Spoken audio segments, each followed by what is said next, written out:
Eu agradeço ao professor Giovanni Alves pelo convite, agradeço à comissão organizadora do evento e parabenizo, né, pela organização desse grande e belo evento, né, e vou tentar aqui dentro dos 30 minutos, para os 30 minutos, trabalhar a relação entre educação, trabalho, educação e sociabilidade, né, e aí do ponto de vista eu trabalho com, minha área de atuação política e gestão da educação. Então eu pretendo fazer uma discussão desta temática da mesa de hoje, né, abordando então na perspectiva das políticas para a educação, tá? Políticas específicas então para a área da educação, que podem ser oriundas da área pública como do setor privado também, né? Os objetivos, né, estão ali.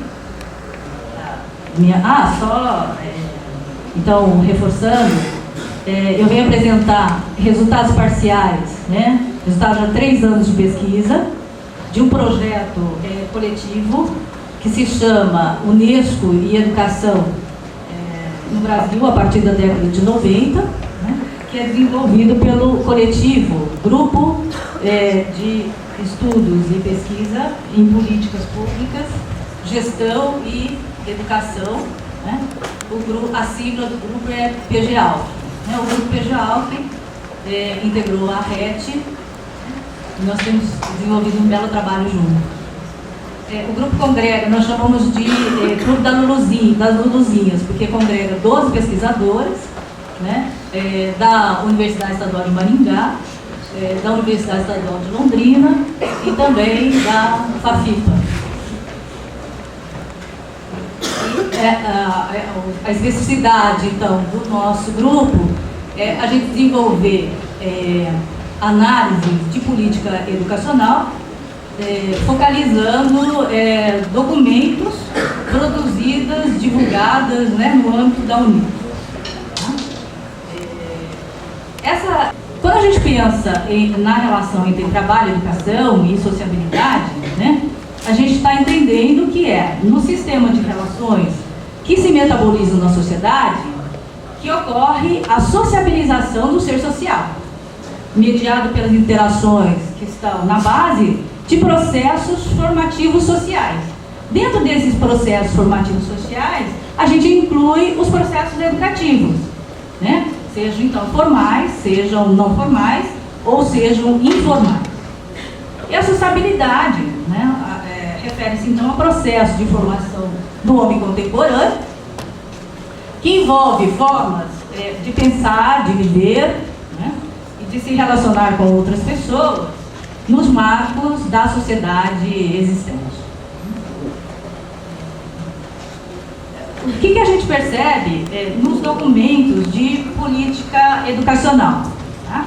A relação trabalho e educação, né, aparece invertida. Então, nós entendemos sempre trabalho como categoria ontológica, então ela vem primeiro, depois vem educação e, né, tudo mais.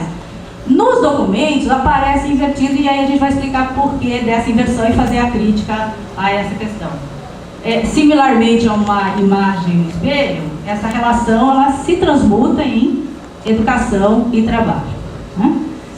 Quero alertar que, na verdade, não se trata de uma ingênua, né, e uma inocente ou uma despreocupada troca, né, de ordem dos termos. Isso expressa, né, uma perspectiva política e ideológica muito clara, que traduz, então, uma visão operacional da educação, né? E que é isso, então, que depois eu vou focalizar em alguns documentos da Unesco. No contexto abordado, então, o que a gente percebe? O que significa a relação trabalho e educação, né, se transformar em educação e trabalho? Então, inclusive, muito pensado numa relação, inclusive, de causa e efeito, bem próprio da lógica formal e não da lógica dialética, né? Então, há uma operação, então, se realiza uma operação que nós chamamos de política ideológica, que coloca a educação no coração da crise, né? Culpando, inclusive, a educação ou a falta dela, né? Pela crise que a gente observa. E desse posicionamento deriva aquilo que a gente já percebe, já conhece no nosso dia a dia, que a educação assume centralidade, né? E ela adquire também uma missão salvacionista. Eu falo que isso é panaceia mesmo, né? A educação acaba servindo como remédio para todos os males sociais. E a política educacional passa a ser pensada com a responsabilidade de promoção do desenvolvimento econômico, né? Aí a preocupação, então, é a formação de indivíduos norteados pelas demandas de emprego e do consumo, né? Veja só, aquilo tudo que a gente aponta de relações contraditórias, que perpassam todas as relações, então perpassa a educação e perpassa a escola, né, desaparece, né, aí nesse processo. Todo mundo já ouviu, já assistiu as campanhas da Globo, a educação é tudo, né? Todos pela educação, inclusive os empresários se unindo, né, assumindo então aí operários, né? A educação adquire aí uma centralidade. E aí agora basta vocês verem também as campanhas, né, dos políticos, dos candidatos, para perceber que isso é presente, né? Então, educação, e nesse sentido também do políticas educacionais, se tornaram o bode expiatório. Tanto aquele que vai ser culpado pela crise, né, quanto aquele que vai ser o salvador da pátria, então. Então, essa concomitância, né, no que tange, então, a uma responsabilidade grande para a educação, né, desenvolvimento e a competitividade, para fomentar a competitividade do país. Nesse sentido, a falta de mão de obra qualificada é sempre sentido como algo negativo, como se isso fosse impróprio da modernidade e característico de um país subdesenvolvido. E uma das prioridades, então, né, é exatamente a inserção na competição internacional, né, e a qualificação para o mercado de trabalho em rápida expansão. Isso o pessoal que trabalha com educação profissional, né, discute bem legal isso. Tá? O próximo. A educação, então, veja só, eu trabalho no curso de pedagogia lá na Universidade de Maringá e trabalho no mestrado também, né, em educação. E aí eu digo assim, a gente fica assustado, né, porque olha a tarefa que os educadores, né, acabam atribuindo aos educadores, né, uma tarefa imensa, né.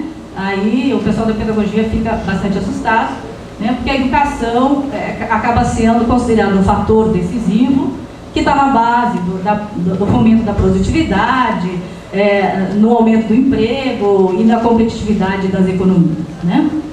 E a educação formal, né, ela acaba sendo, por conta da questão da certificação também, um fator essencial para o desenvolvimento econômico dos países pobres, né? Porque viabiliza o aumento do capital humano, aí né, reedição da teoria do capital humano, a redução da pobreza e a promoção da equidade social com estabilidade social, né? Então, a gente brinca porque é realmente assustador, né, a tarefa que se atribui à educação, né? Nesse sentido, então, quer dizer, nesse contexto, né, a educação, aí entenda-se, transformada, né, em serviços educacionais, ela é convertida numa mercadoria, né, que é passível de ser transacionada no mercado, né, mas tem que seguir a lógica da acumulação. Toda a reforma da educação que aconteceu no Brasil a partir da década de 90, países da América Latina, os países considerados, entre aspas, em desenvolvimento, seguiram, né, mais ou menos esse modelo aí. E passa a instaurar, né, a reger, né, se tornar predominante uma visão utilitarista da educação, né, e a educação, aquele sentido amplo que a gente tem, de pensar de processos socioformativos do ser social, ela passa a ser algo que é um bem privado, um bem individual, né? Que se você pode comprar no mercado de trabalho visando aí os benefícios econômicos, né? Então, só reforçando a relação entre educação e trabalho na perspectiva neoliberal, que é essa crítica, né, que o nosso foco de crítica é essa perspectiva. Olha só, a educação é pensada como estratégia para a regulação social. A educação, ela é a política pública para a educação, né, passa a ser confundida com política social de alívio à pobreza, porque ela acaba sendo um dos principais instrumentos para o combate à pobreza, né? E também é uma política, né, social de regulação dos povos. Eu passo então agora, em seguida, a analisar 2 documentos da Unesco, tá? Eu selecionei, né, para mostrar como é que essa inversão, né, entre educação e trabalho aparece nos documentos. O primeiro documento é o relatório Nossa Diversidade Criadora, também conhecido como relatório Coelar, porque foi a comissão que o elaborou, né, foi presidido por Javier Coelar, que foi um diplomata peruano, né, que foi secretário das Nações Unidas também. Não, eu escaneei um pouco a capa, né? Tá? É de 1995. Gente, só para lembrar, não vai dar tempo de eu trabalhar isso aqui, mas o relatório Coelar é um relatório que vai subsidiar as políticas para a diversidade cultural, né? Também o Brasil adota essas políticas, né? Então está presente a questão do multiculturalismo, a tolerância, a convivência, o respeito às diversidades. Tá?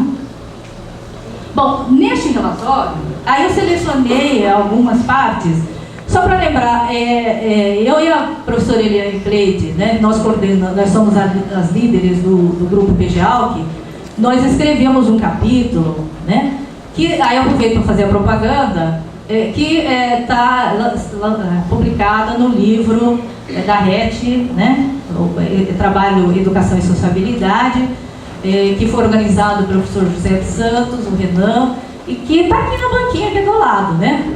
Então está ali no capítulo, né? Já faço a propaganda, quem se interessar, né? Então passa ali e já compra o livro. Eu vou ter que reduzir bastante aqui, né? Até pelo tempo. Tá? Então, nesse sentido, olha lá, no relatório Coelar, é apontado ali quais os benefícios da educação de base para os países mais pobres. Tá? É importante porque, vejam ali no slide, possibilita o acesso ao acervo de conhecimento como direito de todo ser humano. Esse acesso levaria à elevação da produtividade, então veja a importância que se atribui à questão do conhecimento. A uma mão de obra melhor, nutrida, instruída, treinada, saudável e principalmente motivada, né? Isso, evidente, é muito mais eficiente e produtivo. Tá? Então aí tem uma reedição da teoria do capital humano, né, integrado num projeto político ideológico aí bastante complicado. E o ensino, então, contribui para a redução, vejam só, dos índices de natalidade da população. Aí eu fico pensando que a educação é uma varinha mágica, né, que já resolve todos os problemas. Resulta na diminuição da fertilidade, das taxas de mortalidade infantil, da evasão escolar, do trabalho infantil, das desigualdades e na melhoria da educação das crianças e no incremento da mobilidade ocupacional. Né? Então a educação aí acaba fazendo um milagre que ninguém consegue fazer e dizem que a educação tem que fazer. Né? É importante para o meio ambiente, porque isso aqui é perverso, dá uma olhada. A pouca instrução de um povo pobre contribui para a degradação ambiental e o torna a principal vítima. O pobre é que ele mesmo degrada e depois ele é a principal vítima. Né? É muito perversa essa lógica, né? E depois, olha lá, fomenta a estabilidade social, a formação do capital social e a participação cívica. Né? E aí, para fechar, então, tem mais, né? Promove a estabilidade política, por mediação da oferta de empregos satisfatórios, desemprego estrutural, ninguém sabe o que é isso. Produtivos e remunerativos para a população instruída, bem lembrada, né? Livrando da condição de desempregados qualificados, que tende a ser o foco de descontentamento. Como explicou o professor Ariovaldo, a questão do descontentamento é bastante complicada. A outra fonte que eu trabalho, aí eu vou reduzir um pouquinho, né, porque acaba repetindo, é o relatório Goulart, Delors, todo mundo conhece já, uma educação, tesouro a descobrir.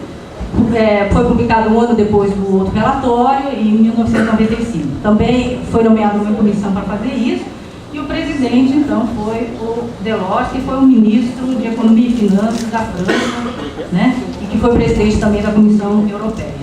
Toda gente boa, né? Esse relatório que vocês conhecem, que punha a ideia da educação ao longo de toda a vida, né? E que também apresenta os 4 pilares da educação do século XXI. Aprender a ser, aprender a conhecer, ou aprender a fazer. Daí onde que vem as pedagogias das competências, que o governo trabalha com isso, né? E aprender a viver com os outros, né? Qual que é a tarefa principal, né, que aparece para a educação neste relatório? Selecionei só 2 partes pequenas. A primeira, uma das tarefas é conduzir, né, o desenvolvimento humano ao desenvolvimento humano mais harmonioso, mais autêntico, fazer recuar a pobreza, a exclusão social, as incompreensões, as opressões e as guerras. Quero ver a educação fazer isso, né? Nem a sociedade não resolve, a educação tem que resolver. E o próximo slide vai apresentar também uma outra pérola, né, que é a capacidade, né, capacitar a humanidade a dominar seu próprio desenvolvimento. Cada um tem que assumir, né, o seu. Fazer com que cada indivíduo, cada indivíduo, deve fazer a relação, chamar atenção para o ethos individualista presente aí, né? Tome o seu destino em suas mãos, contribua para o progresso da sociedade, baseando o desenvolvimento na participação responsável. Então, aqui o que a gente pensa assim, da educação como uma prática social, né, que é fundamental para a socialização, né, do ser social, acaba se tornando uma questão do indivíduo, algo relacionado a atributos cognitivos, comportamentais e principalmente morais, né? Você pode passar o próximo? Nessa discussão do campo, né, a educação, aí vocês bom, a educação vai fazer isso diretamente, ela vai ser uma mediação, ela vai desenvolver no indivíduo as características do pensamento, de sentimento, né, aí para que ele faça a transformação, né? E aí eu brinco que a Unesco consegue fazer uma relação entre política e bons sentimentos, né? Difícil da gente combater. A próxima, por favor. Aí vocês digam assim, você está falando isso do documento da Unesco, né? Isso não chega até nós. Né? Dá uma olhada nas metas do nosso Plano Nacional de Educação, tá? Aprovado em 2001. Olha lá. O Plano Nacional define objetivos e metas para a educação do nosso país. 3 eixos, olha lá. Educação como direito social da pessoa, educação como fator de desenvolvimento econômico e social e educação como meio de combate à pobreza. Tá? Então aqui nisso a gente vê as influências das orientações internacionais, né? E também então a influência da Unesco. Tá?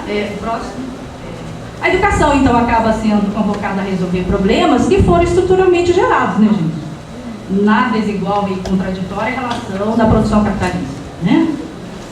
Lógico que isso é uma posição ideológica, política, né, para a regulação social, diante da necessidade de fazer a gestão do trabalho e da pobreza, né, que se constitui nesse processo extremamente contraditório. Próximo. Gente, então o que a gente identifica, né, nesses documentos de política, né, na política neoliberal? O pensamento fetichizado, né, e aí o trabalho, que é a categoria ontológica principal de constituição do ser social, né, enquanto um ser genérico, acaba sendo reduzido, né, a apenas execução, função, a serviço, a uma mercadoria que você compra, né? E aí, diante disso, aquela relação, né, de determinação ontológica, a gente coloca trabalho primeiro, depois educação, né, pode ser trocado por qualquer coisa. Você tira o trabalho e você põe qualquer outra coisa. Cultura, boa vontade, empreendedorismo, o que seja. Tá? E a educação, né, ela deixa de ser, então, aquela concepção extremamente ampla que a gente trabalhou no início, de formação do ser social na sua totalidade, e se transmuta em algo operacional, instrumental, que é atender às necessidades flexíveis do mercado de trabalho. Né? Implica, então, no reducionismo, né, esse estreitamento da função da educação da escola. A gente abandona todas as nossas metas, né, de formação para a emancipação humana e passa a educar para o mercado. Né? E a educação, a função da educação passa a ser gerar um quanto de valor agregado à força de trabalho, tendo em vista a inserção da pessoa no mercado flexível de trabalho. Nesse sentido, nós entendemos que significa educar apenas para o capital, né, como nos alerta o Mesaros. E a gente pensa que, na verdade, as nossas bandeiras, o nosso horizonte é educar para além do capital, né, como o próprio Mesaros nos ensina. Né? É uma bandeira, então, de todos nós. Essa última foto, ela é bastante forte, né? Porque ela traduz, então, o que é a essência das políticas neoliberais. As políticas de combate à pobreza, né? Que são políticas focalizadas na população, nos grupos extremamente em situação, né, de vulnerabilidade social. Eles cunharam essa expressão de vulnerabilidade social, né? Então, dentro dos pobres, esses mais vulneráveis é que teriam prioridade. São políticas extremamente compensatórias, desenvolvidas por alguns programas, né, isolados, que não têm atendimento universal, né? Então é algo que vem em migalhas mesmo, né? E aí, só fechando então, eu me lembrei um pouco da situação em que eu me encontro aqui, né, gente? Eu tenho um capítulo, uma pesquisa com um relatório de 3 anos, bem grande, né, com um monte de coisa. Foi me dado só parcos 30 minutos. E eu fui fazendo isso, fui tirando. Gente, eu trouxe só um pouquinho assim para vocês. Né? Mas foi o que deu para fazer em 30 minutos, né? E daí, extrapolando aqui, o Roberto já vai, tá? Então, não fiz nada. Quietinho, não foi combinado, tá, gente? O Roberto que apertou a campanha. Gente, muito obrigada, foi um prazer.